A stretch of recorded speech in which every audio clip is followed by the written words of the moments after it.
오늘 코로나19 신규 확진자는 36만 2,338명으로 집계됐습니다. 오미크론 변이 바이러스가 확산하면서 위중증 환자와 사망자는 또다시 최다치를 기록했는데요. 오미크론 확산세 정점은 언제쯤인지, 이번 주에 끝나는 현행 거리두기 방침은 어떻게 달라질지 김윤 서울대 의료관리학과 교수와 함께 짚어보도록 하겠습니다. 어서 오십시오. 네, 안녕하십니까. 안녕하세요. 일단은 신규 확진자도 그렇지만 위중증 환자 수, 사망자 수 또 역대 최다치를 기록해서 굉장히 이제 우려가 되는 상황인데요. 일단 이 상황에 대한 정점이 언제고 또 그 이후에 어떻게 감소세로 접어들지에 대한 궁금증이 가장 많으실 것 같습니다. 네. 이 부분 짚어주시죠. 방역 당국의 그 수리 모델링 결과에 의하면 이르면 이번 주, 좀 늦으면 다음 주 정도는 우리가 정점을 확인할 수 있지 않을까 싶습니다. 네. 생각보다 좀 정점까지 가는데 시간이 좀 길어지고 있긴 한데요. 아마 우리가 그 확진자 수가 다른 나라에 비해서 적었기 때문에 정점까지 가는데 조금 더 많은 시간이 걸리는 게 아닌가 싶습니다. 그렇군요. 지금 오늘 발표된 신규 확진자가 36만 명대인데 정점이라고 하는 확진자 수를 저희가 좀 예상을 해본다면 몇 명 정도 됐을 때가 정점이라고 할 수 있을까요? 정부 예상으로는 이제 일주 평균으로 한 32만에서 37만 정도를 예측하고 있는데요. 이게 일주 평균이기 때문에 경우에 따라서는 40만 명이 넘는 날이 있을 수도 있습니다. 그렇지만 그건 일시적인 그 일일 변동을 반영하는 것이기 때문에 국민들께서 그렇게 크게 우려하실 만한 상황은 아닐 거라고 생각합니다. 알겠습니다. 저희가 이제 대담 초반에 말씀을 드렸습니다만 위중증 환자 수, 사망자 수 역대 최다치고 그러다 보니까 사망자 수가 급증해서 장례 시설도 포화 상태라고 하거든요. 혹시 이에 대한 좀 대안이나 대책이 마련이 된 게 있습니까?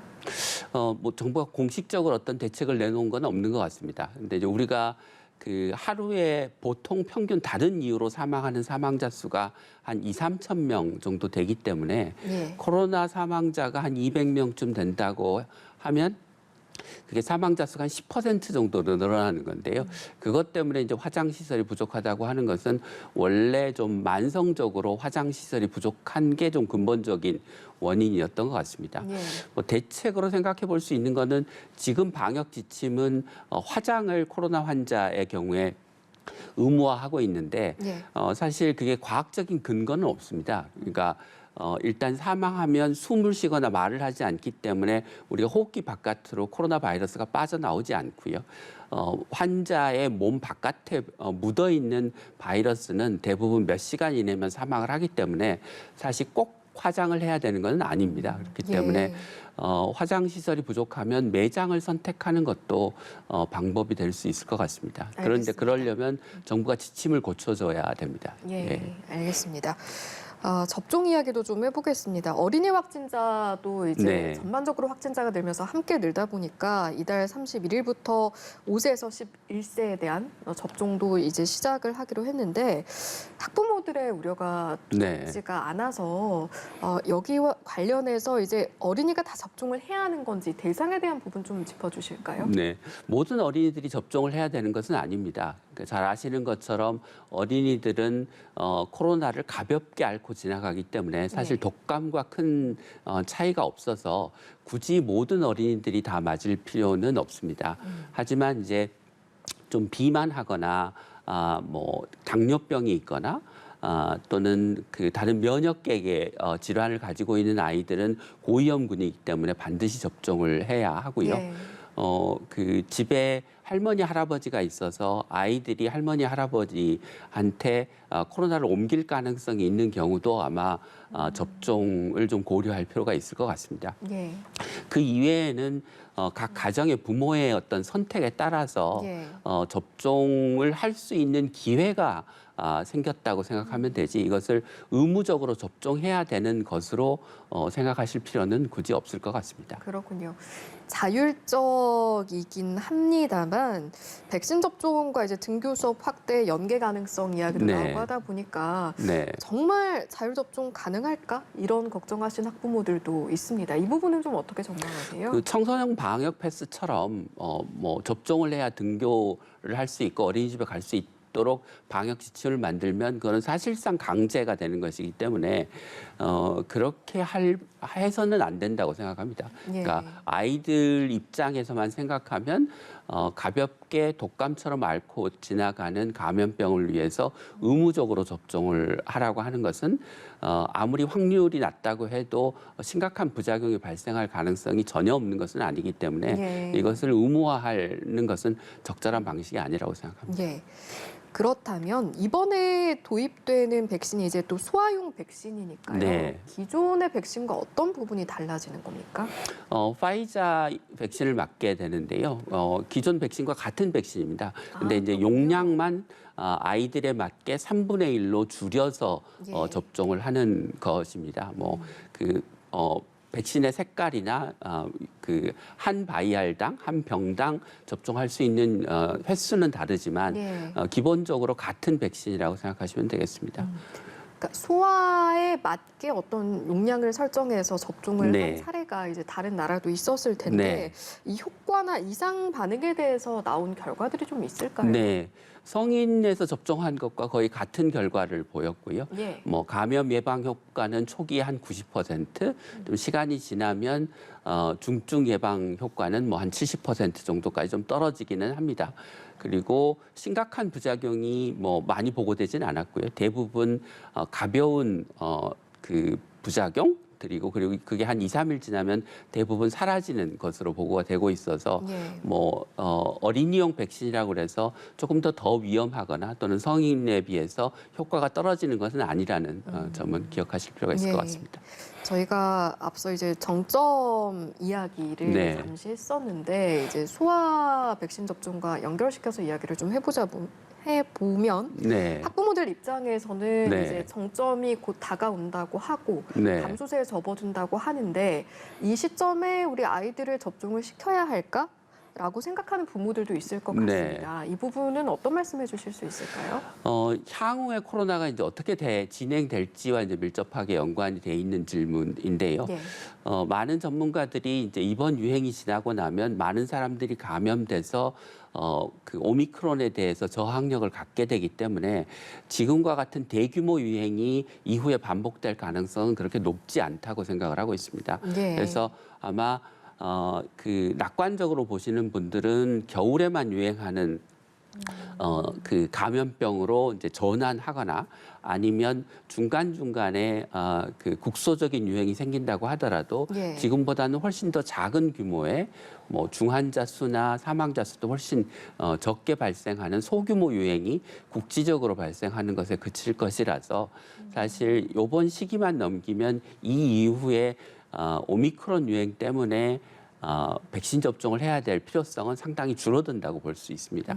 그래서 예. 조금 시간을 가지고 결정을 하셔도 되지 않을까 싶습니다. 알겠습니다. 현재는 확진자만 일주일간 격리가 의무고 네. 동거 가족은 또 그렇지 않잖아요. 네.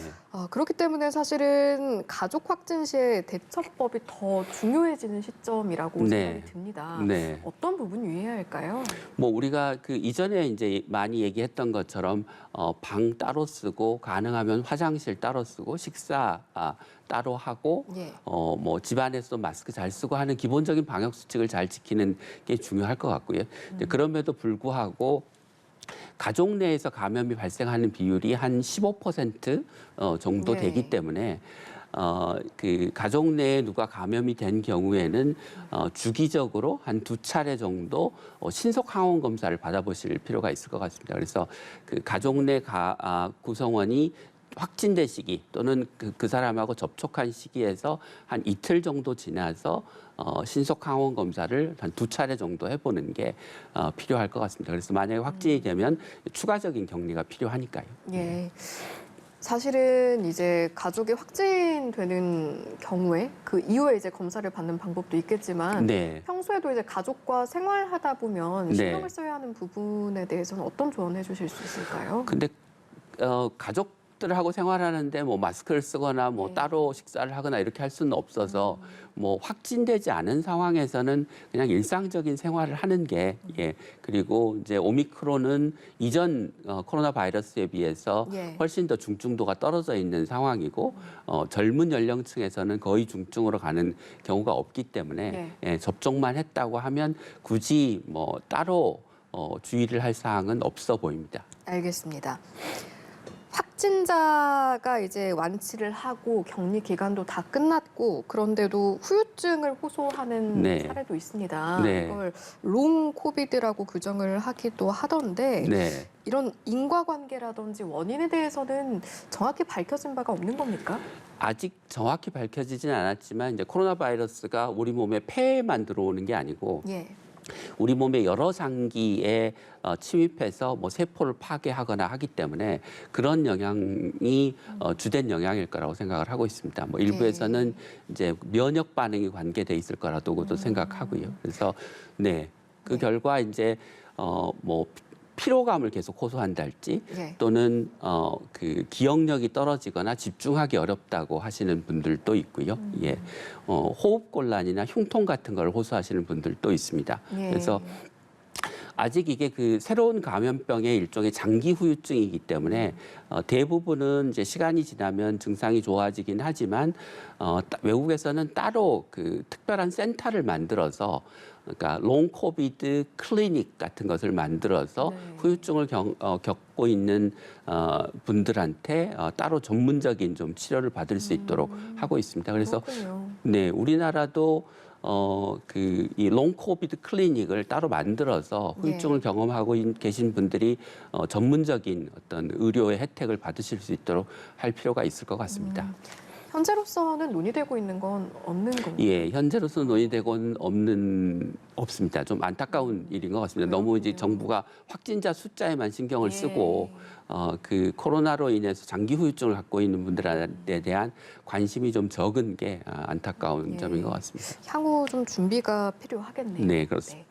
거리두기 이야기도 해보겠습니다. 향후 거리두기 방침에 대해서 이제 정부가 논의 중인 상황이고 현재 방역 수칙은 사적 모임 최대 6인 식당 카페 영업 밤 11시까지 이렇게 적용되고 있는데 완화 이야기가 나오고 있습니다. 네. 어떤 단계에 어느 정도의 거리두기가 적절할 거라고 예상을 하시는지요? 우리가 정점을 확인하면 좀 대대적인 거리두기의 완화가 가능할 텐데요.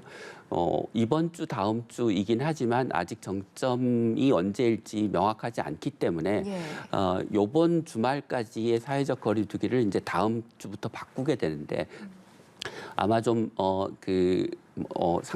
예를 들면 영업 시간을 12시 정도까지 늘리는 정도의 좀 그 낮은 수준의 완화가 우선적으로 불가피할 것 같습니다. 그래서 정점이 확인되면 대규모 대대적인 사회적 거리두기의 완화가 가능할 것 같습니다. 알겠습니다. 여기까지 듣고 마무리하겠습니다. 지금까지 김희훈 서울대 의료관리학과 교수와 이 시간 함께했습니다. 고맙습니다.